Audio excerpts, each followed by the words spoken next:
Oh, kobotama ezalaka esengo. Kasi mokolo totikaka mokili mpona kozonga na maboko na tata ezalaka mituna mpe tozwaka biyano te. Liwa ekipaka kozwa moto te, ezwaka mokonzi nyonso. Ata ozalaki na bambongo, ozalaki na bamoyen, soki liwa eye ekoki mpe titre na yo te. Omonana esi wana ezali mokante ezala liwa ezali liwa te, tokomonana lisusu elongo na Yesu. Komonana esili te, liwa ezali liwa te, tokomonana lisusu elongo na Yesu.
Retirons un peu beaucoup, mes frères. Restez un peu calme maintenant. Nous allons peut-être prononcer sur les mots de circonstance de notre maman.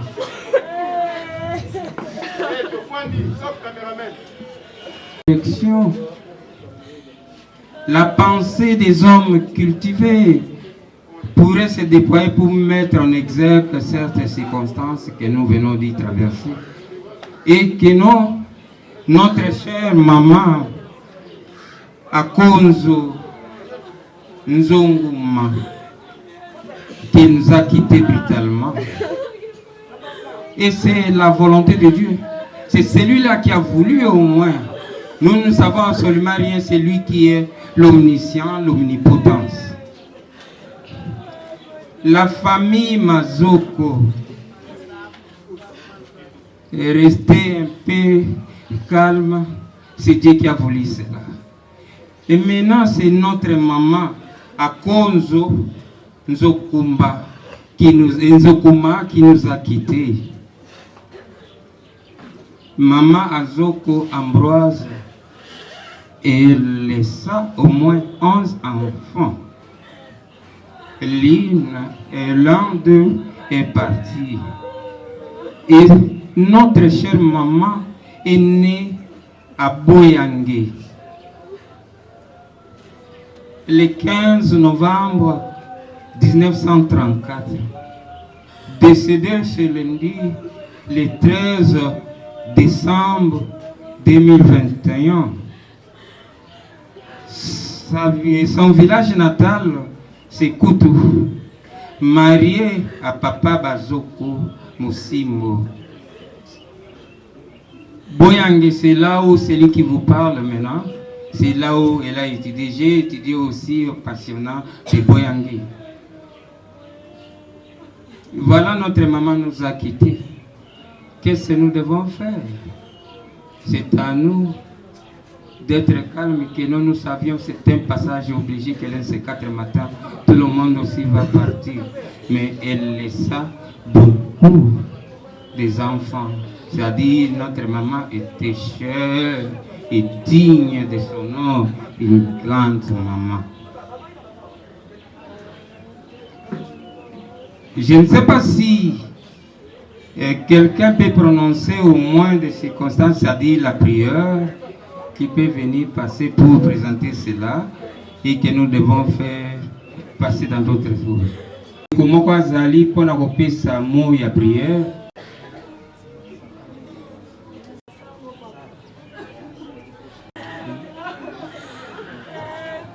Nzambe na bikamwa yondo kela biso Yesu Kristo yondo sangisi biso pe na tango nkolo lobaki na circonstance to komisani Nzambe to senge intervention na yo ozala na biso banda ouverture de Jésus-Christ qui non suka na Nzambe to bebisi ba pouvoir ba puissance nyonso etombola komona ote kati na siko Nzambe nguya na yo ezala na biso pe na libota oyo ya biso totuko perdre mama ba puissance nyonso ya kobebisa Nzambe na nguya na tango pe ba sermonie nyonso tokangi yango na kombo na Kristo zala na biso kinosuka lokumu ezonga epai na yo na kombo na Yesu. Amen.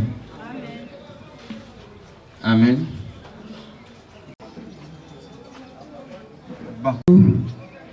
Na dépôt ya gerbe de fleurs. Tozobanda nanu liboso na babokilo soki bo préparaki gerbe de fleurs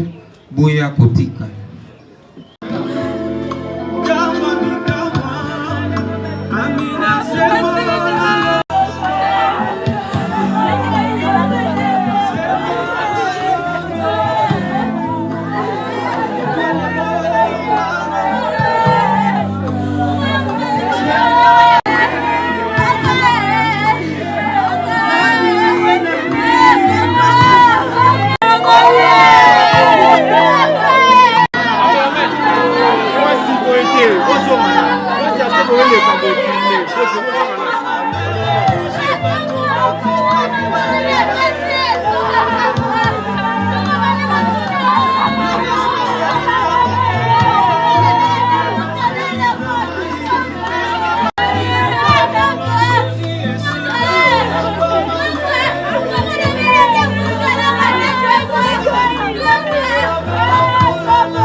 Papa Michel a préparé les herbes de fleurs. Papa Michel a préparé les herbes de fleurs.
Président Charles Mombaya, tout comme on a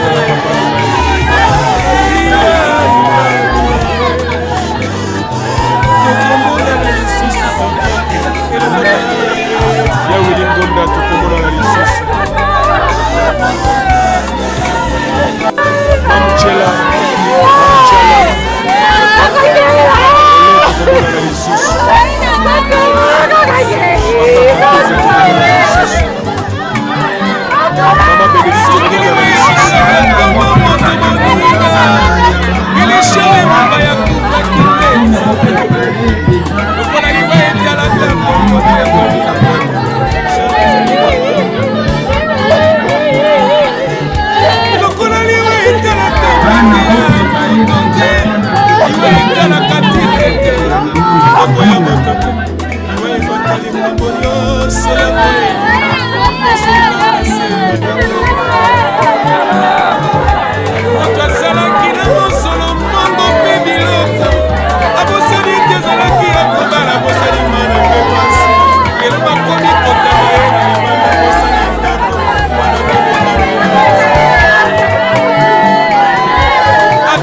tondina lolendo lofundo papa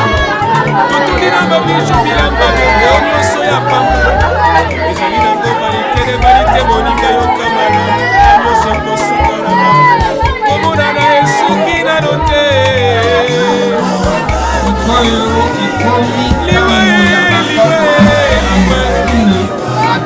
akomonana lisusu mama elongo na yesu kino na suka komonana esuki te moninga yaya tokokutana lisusu elongo na yesu soki nkolo apesi biso ntango mpe mikolo na se ya moi tokomona lisusu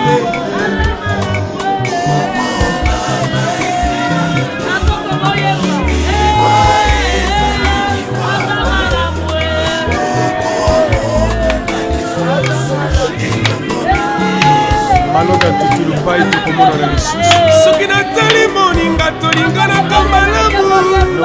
akomi kotika biso mpasi na motema mama nanga kenda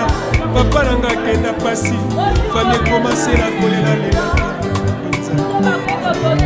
nakolela epanana nakoki koyambelanga mbela oyo opangusi mpinzoli ezali yo nzambe na nguya okokana loku papa salelanga ngolu na mona loboko na yo ekitelanga na motema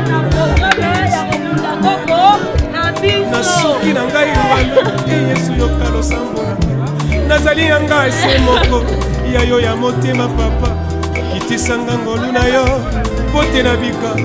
mokano se ya yo komona na esoki nano te komona na esili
Simplice Panzema Vinga tukomona na lisusu Elo Panzema Vinga tukomona na lisusu tukomona na lisusu Mama Jackie tukomona na lisusu Mama Emilie tukomona na lisusu ezali dokano na nzambe liwa epanzaka mpe kabolaka mabota mpe bikolo esengeli totosa o nzambe alobi toyebi te na se na moi mpona azali kobongisani tomilengela po te ntango ekomi mabe tokomi na ntango na mawa mpe ntango na mpasi tokomi na pokwa ntango lokola akomi kobenga baoyo ya ye akomi kozwa oyo ye asepeli kozwa eza mokano na ye moto akokonje ye azali te ye bakonjaka ye te tozali bana ba nzambe tosangani lelo awa twalikanga mpasi liwa na mama Ambroisine na Claudine. Je tiens que nous soyons unis. Aruka, ma fille. Oyo atiki biso. Dieu rendra ton nom. Nzambe abiambili. Biso basi toza na mama solo.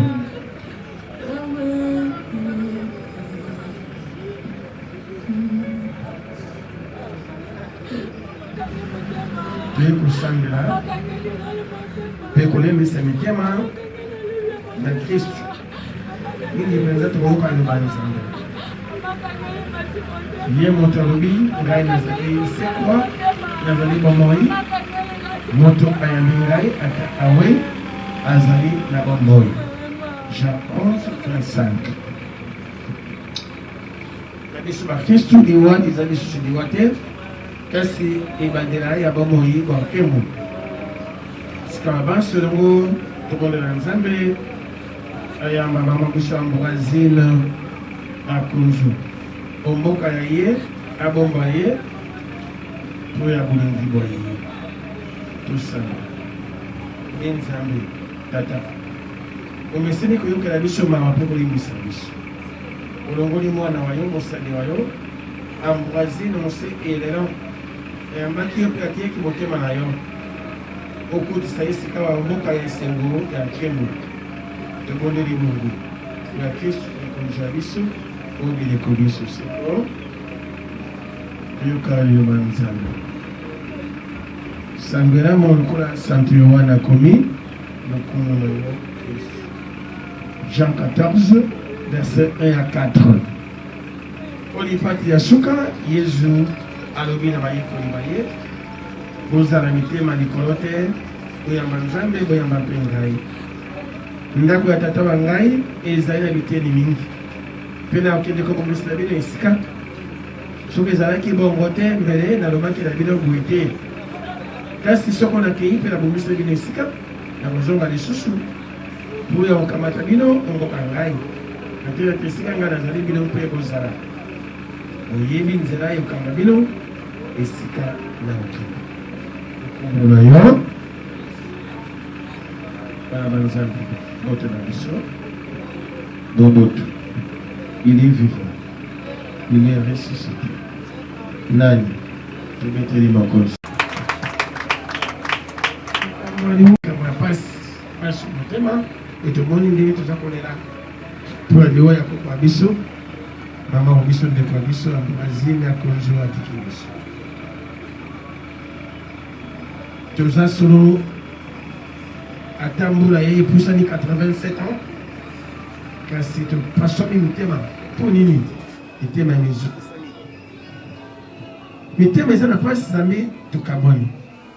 atako toyebi te biso banso tozali baleki nzela kasi liwa ekopesa moko wa biso esengo te apesa biso pasio motema soki nzambe aya kotunaka biso eske olingi te mama wa yo ndeko wa yo moninga wa yo mobuti akufa ekanisi mbele azoka yano te boboto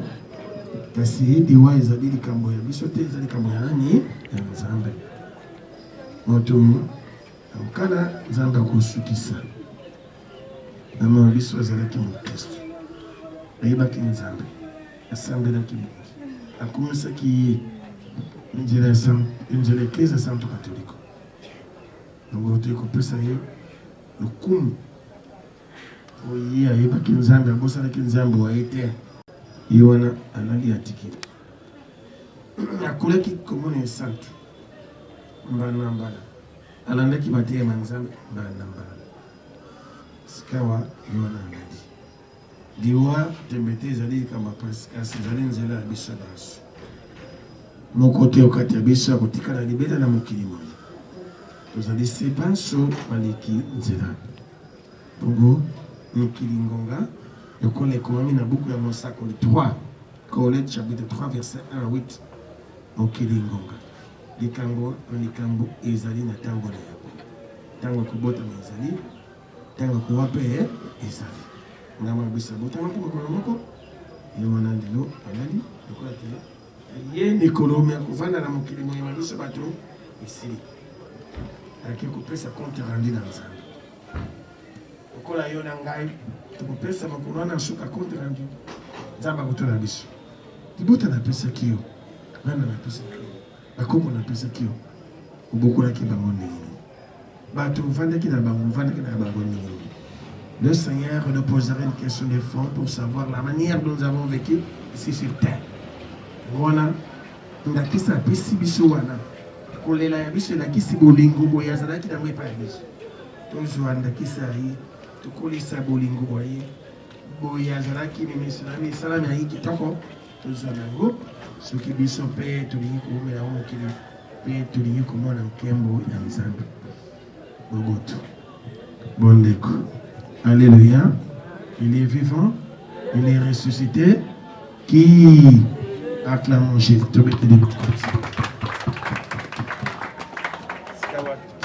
Limite malheureusement qui dans Jean 14 1 à 4 et là qui c'était Yesu c'est bon c'est sika bembele bisopé awa bon c'est sika maman a joué sika kembo mboka nzambe nzambe ayambi Yesu biso kizala kibongo tembele na yebisa kibino kasi na ngeko bon c'est bino sika sur la bombe c'est ya kukamata bino pour desinga na zali bino pour ça ilikia ya boyambe na biso kutenda biso bongo yango tosangani awa yango toza kosambela to limite nzambe de ayambi olimu mboka ye sambo ya biso eza ntina sekwa ngala mingi yesu asambelaki mpona bawaye asekuseki bango asambelaki mpona lazaro asekuseki ye lelo yesu akosala konzela batoma baye biso wana ete kosenga ete nzambe ayamba molimo mama wa biso kasi biso baye totikali nano na mobembo bonse eye tolendisa mitema na biso na mateya na nzambe endakisa ya matematikili liboso lokola mama zene pe biso mpe topesa témoignage ya malamu ya bomoi awa biso tokolala bato oyo batala ndenge batambolaki tala ndenge balinganaki tala ndenge basalaki malamu ya mabe tobwaka ya malamu tozwa tosala yango nzambe abenisa biso abenisa liloba turki moto eza bato oyo bakoyoka bima makasi makosala totelemesika biso bansi tosangela bisango mpona kobimisa nzoto ya mama ete tosala nzoto au revoir totelemi biso bansi bandeko awa tokoka mosala maokunda na mamboisine akonzi lokola bakristo bameseni tokomondela nzambe mokonzi bamoya potela nguya ya ye asekisa bamama biso akotisa molango ya masana kristo mokengeli molamo mpata sikawa akuma ye mabike azongisa ye omoboko matata ongo mama biso yoka esengo elongo na basantu mboka ya mkumu wa biko tata wa biso ozali lekolo natulakumisa kombo na yo nandima ya bakonzi bayo tolingi yo basala ya bonzi kulanga kosala kolikolo esa biso lelo bilei na makolano imbisa na ndani ya biso kulakisa komisa balina esa biso basindia eyobikisa biso nayo bokonzi nini biso seko nayomisako okomeli basi okonzi azali na ye sabemiso yamba basi osabemiso ezo nayo Sainte Maria mama ya Nzambe sembela biso basi kapitengo ya biso kembo ya tata kembo ya mwana kembo ya elimo santu bazalaki ebandela tosikawa elabeli kobiso seko tosambela enzambe yo ntango totika mama wa biso akonzo zina maboko mayo tozali na eliki ya nentenda seko mokolo masuka elongo na bato banso baoyeboyambi kristu emokonzi totondo motondi mpe malamu manso opesaki mosali wayo ntango azalaki na ino aonse na manso makolakisa biso bolingi bayo nakolakisa mpe manso bolingi bayo nakolakisa mpe esanga tokosangana banso na kristu enzambe ntangolo tokosengi yo tandela biso matoi ondima losambola biso yamba mwana oyo mosali oyo na bragene ondako ya yo biso baye totikali na ino aonse tolendisa mitema na mateya na yo tobondeli bobu ya kristu mokonzi ya biso beleko biso seko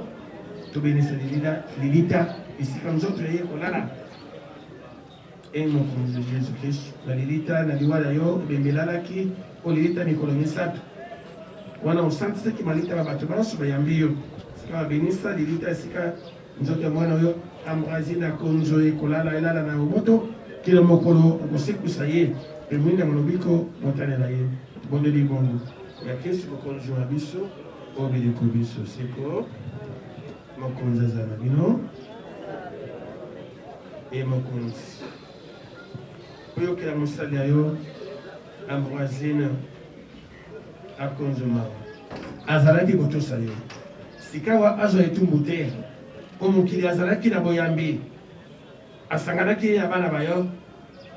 akulaki komunio esantumbanamba na bolingi bayo monene osangisa esikawa na banzelu mpe na basantu tobondeli bongo bakristu mokonzi ya biso beleko biso seko mokonzi azala na bino nzambe mokasi nyonso abatela benisa biso bana tosangani awa komba tata mpe ya mwana mpe limosantu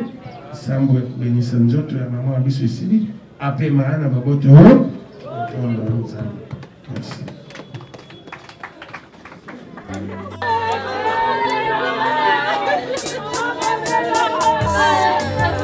nakosala nini mpona nzoto nanga nasili kosala mpona lendi nzoto yesengaki ngai masanga nzoto napesaki yo lingaki bilamba ya motuya o nzoto nasombelaki yo lingaki basapatu ya pierre nzoto nalatisaki yo lelo yokei na lilita nzoto natiki yo nzoto nzoto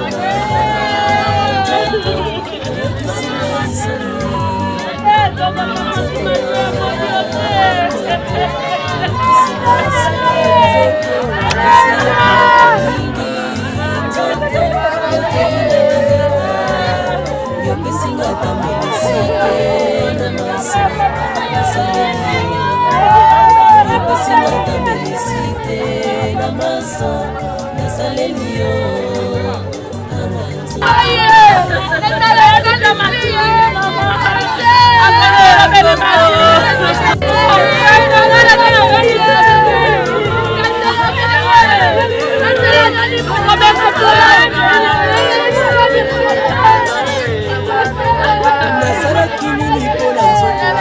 nasili kosala tikali pamba anzoto obanda mpe molato ya moka silaka te amamalakazilikaka nzoto kanisa nanu batelefon ntango epanzaka nzoto kanisa nanu benisho ntango epanzaka nzoto kanisa nanu modela afro ntango elenyaka nzoto kanisa nanu tokomi kolata bashimaku nzoto yo kaka na nsima tokomi kolata bamampa nzoto Acepso 3% ebunga nzoto tokomi kokata buki derrière nzoto yo kaka na nsima tokomi kokata bara nzoto yo kaka na nsima tokomi kolata bakolo nzoto yo kaka na nsima tokomi kotiesa baplante nzoto yo kaka na nsima tokosuka wapi nzoto jani versate etikali nzoto pamba tokomi kolata balarios nzoto etikali pamba.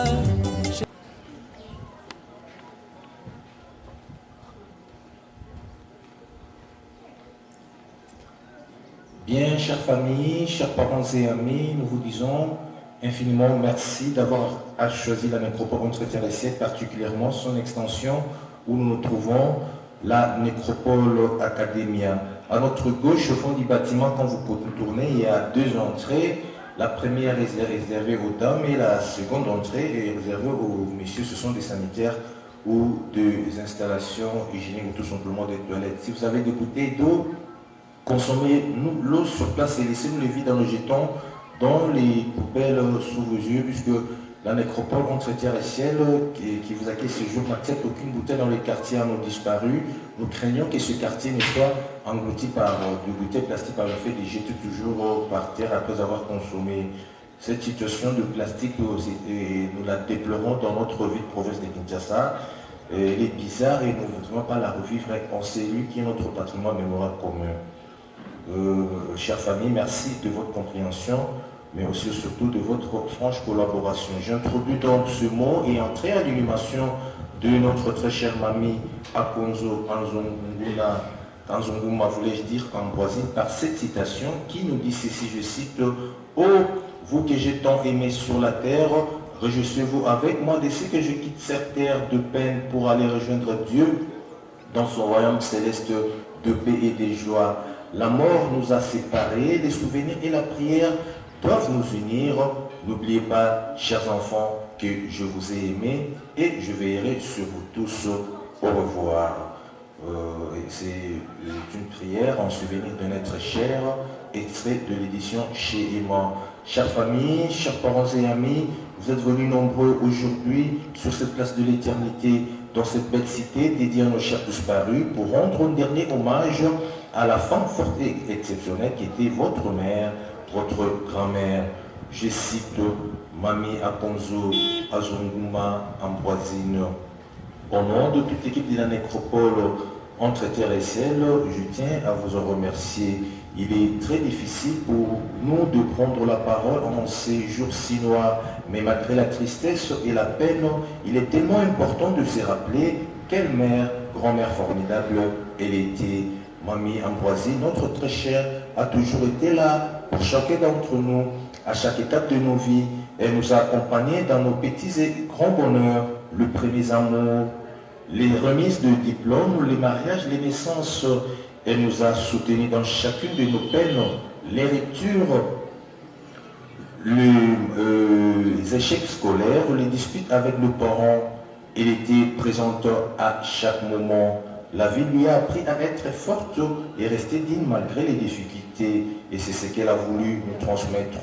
le courage. Nous nous souvenons encore de sa voix et de ses phrases telles qu'on n'est pas fatigué quand on a ton âge, ou encore tu vas y arriver, il suffit d'y croire. Elle nous a appris à ne pas baisser les bras et je suis persuadé que vous avez tous au fond de vous ces phrases qui résonnent. Ainsi, pour maintenir sa mémoire vive à jamais, nous retiendrons que notre très chère mamie Ambroisine, femme généreuse, sociable, accueillante et très courageuse, tire sa lignée parentale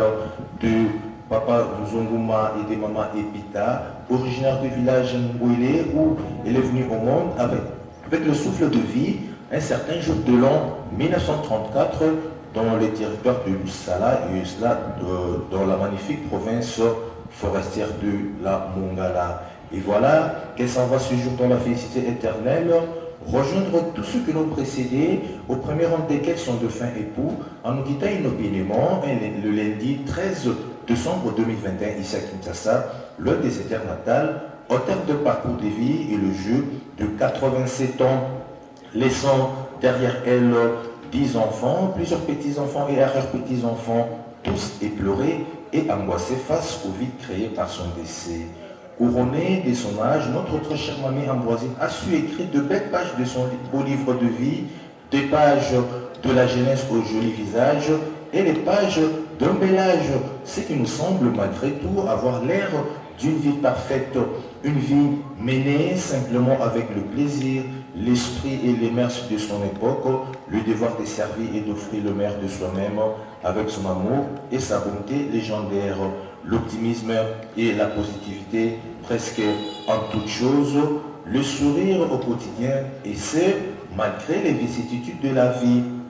Elle nous a donné tant d'amour tout au long de sa vie et nous espérons lui avoir rendu comme elle le méritait. Elle nous a quittés, mais cet amour est toujours présent et aussi fort. Chaque souvenir est ancré au plus profond de nous et sa voix gravée à jamais. Elle restera un modèle pour nous tous, une étoile qui ne nous quittera jamais et qui continuera à éclairer nos vies. Chère famille, chers parents et amis, pour que sa mémoire ne se voie vouée à l'usure du temps, nous vous exhortons à revenir souvent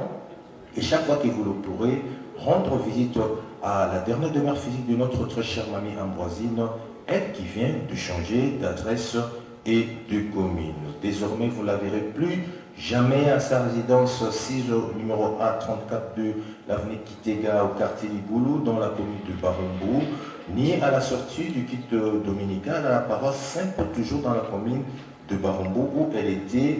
une fervente chrétienne catholique. Pourquoi? C'est tout simplement puisqu'à partir de cet instant,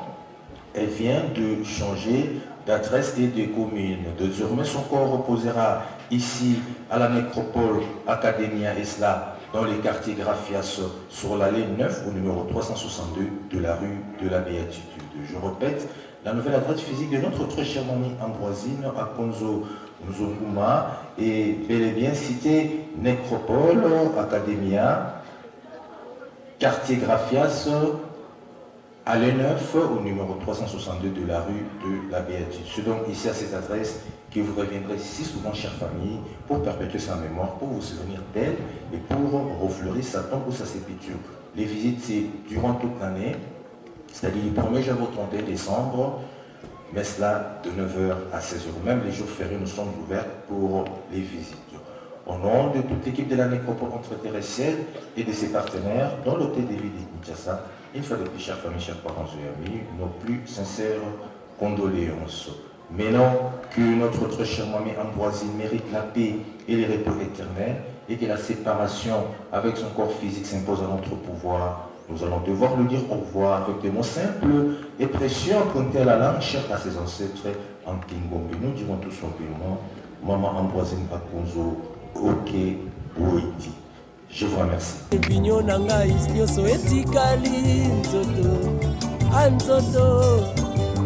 Anganzoto nanga nzoto nzoto nanga nzoto oyokisinga isoni nzoto nanga nzoto oyokisinga isoni napesi yo biloko mingi nzoto yokei na liliza yopesinga tambelisite na maso nasalelio yopesinga tambelisite na maso nasalelio anga nzoto nanga nzoto anga nzoto nanga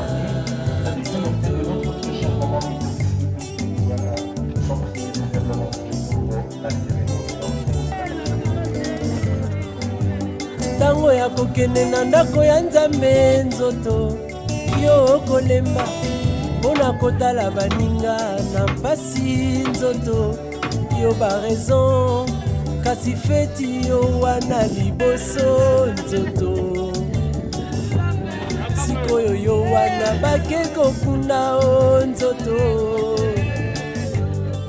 nga liboso ya nzambe mokonzi papa nzoto wana koloba nini wana yo na mabele osi okola na yo nzoto nga na kosamba nini nga nawelaki bisengo ya mokili pamba lino na nga noko azalaki kolinga o nzoto nanya kolata matanga na nga banani bakozanga nzoto anzoto mwasi na nga nani akozwa nzoto anzoto anga nzoto nanga nzoto nzoto nanga nzoto oyokisinga isoni nzoto nzoto nanga nzoto oyokisinga isoni napesi yo biloko mingi nzoto yokei na lilita yopesinga tambelisite na maso nasaleli yo yopesinga tambelisite na maso nasaleli yo anga nzoto nanga nzoto anga nzoto nanga nzoto